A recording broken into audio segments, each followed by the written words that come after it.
G'day, I'm Paul. Behind me is the Isuzu D-Max. We're not reviewing it today. We've already done a detailed review. You can watch it by clicking up there. Today we're going to go through the basics of off-roading. So if you've just bought one of these or an SUV or something with off-road controls and you don't know what they do, today we're going to figure them out and I'll explain how everything works. Now this is a beginner's guide only. I'm going to stress that because if you're a seasoned off-roader, you're probably going to find most of this stuff fairly redundant.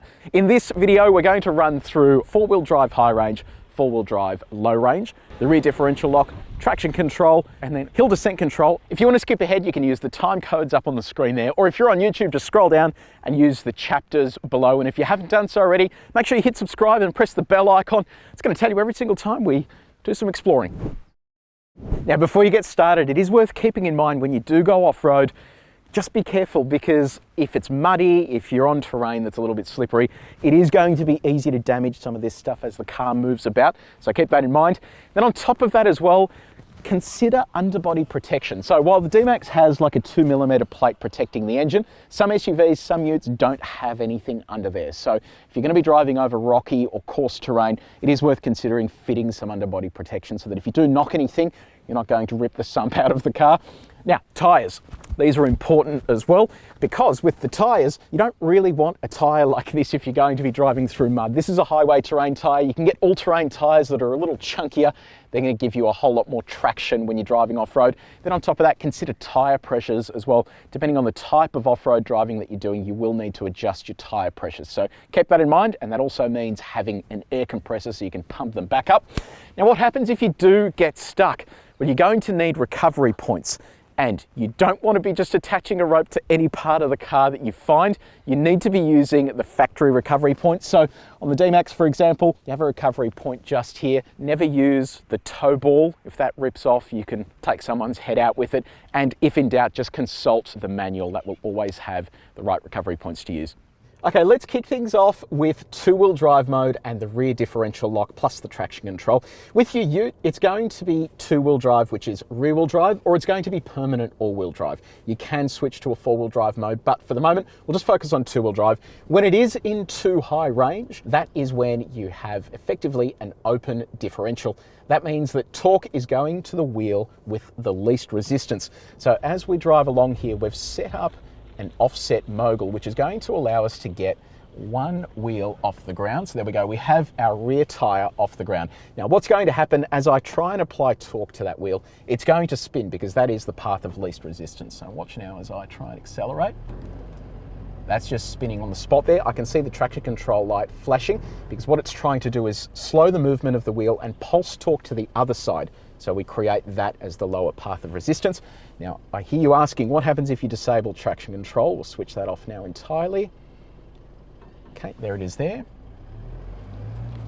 We just get more of the same thing. So that wheel is just spinning freely. Now, I want to show you what this looks like from the outside. So let's get that sitting in the air and I'll show you what I mean. Now, when I talk about the path of least resistance, it is the tyre that you are going to be able to send torque to the easiest. And have a look at this. I can turn that at the moment. So there's virtually no use having that off the ground with an open differential because it will just sit there spinning all day long. So you can turn that, you can see the drive line spinning there. Now we fix this by using a rear differential lock. So let's give this another shot.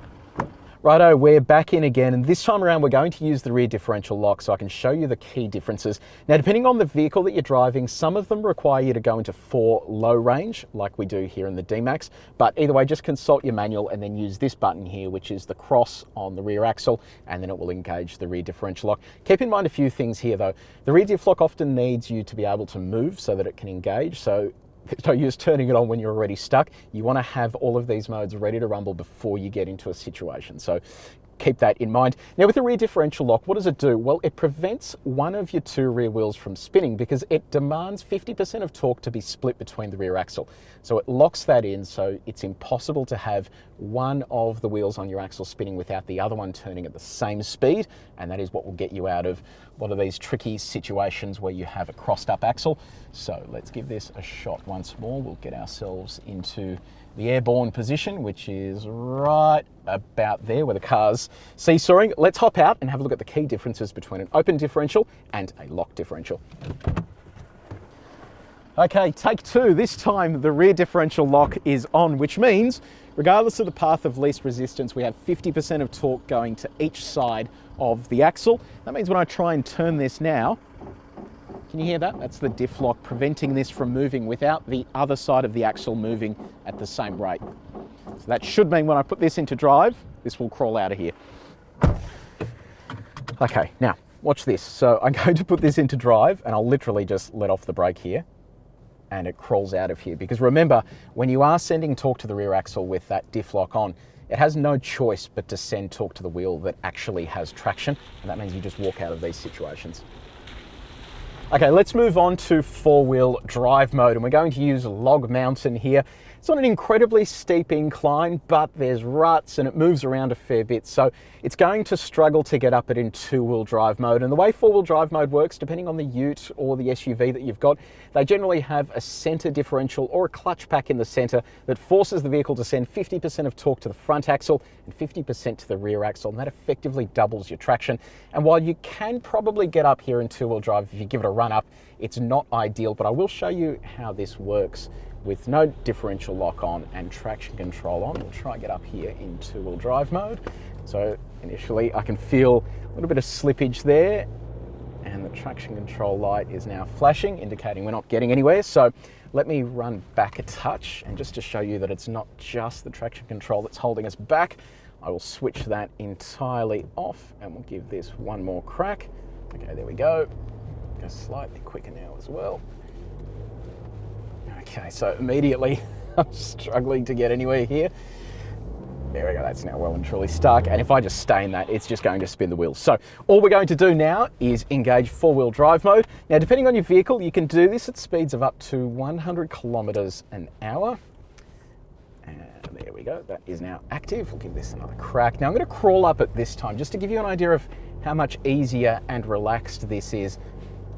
It's now walking up this really easily because we have double the amount of traction here. You've got the front axle doing some of the driving as well. As we bounce around on this, yeah, it is walking up. That is fantastic. So big difference there between two-wheel drive and four-wheel drive.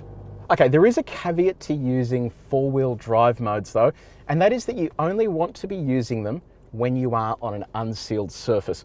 Now the reason for that is when your vehicle is turning, the front wheels turn at a different speed to the rear wheels, and then each individual wheel turns at its own rate depending on the angle that it's on. That is just how the radius of a turning circle works. If you are in two-wheel drive mode, you don't have the front axle doing anything. It's effectively acting as an open diff. It's free to turn how it wants. Likewise, the rear axle. You remember before we had the open diff, the tyre could turn at any rate that it wanted, and then when you do perform a turn like this, it all feels nice and smooth, and that's what you're going to use on bitumen. Now, what happens if you put this into four-wheel drive on a sealed surface? Right now, we're asking the car to supply torque to the front axle and the rear axle at the same time. Remember before how I mentioned that the wheels are turning at different rates? So now when I start turning this and applying throttle, we're asking the car to force a wheel to turn at the same rate as the rear axle. So the front axle, the rear axle, they're turning at the same rate, but the problem is that the tyres that are turning on the inner side need to turn faster to keep up with the outer ones. And as a result of that, they have to skip on the spot. They effectively do a mini burnout as the car is turning.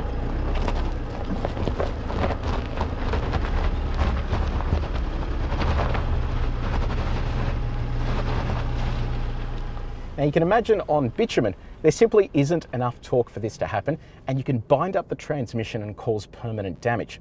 I'll give you the worst case scenario though, and that is with the rear differential locked. Here's your worst case scenario. We have 50% of torque going to the front axle, 50% going to the rear where you had that open diff situation. Now though, you have a lock diff at the rear. So when I start turning, we're forcing this inside wheel here to turn at the same rate as that outside wheel.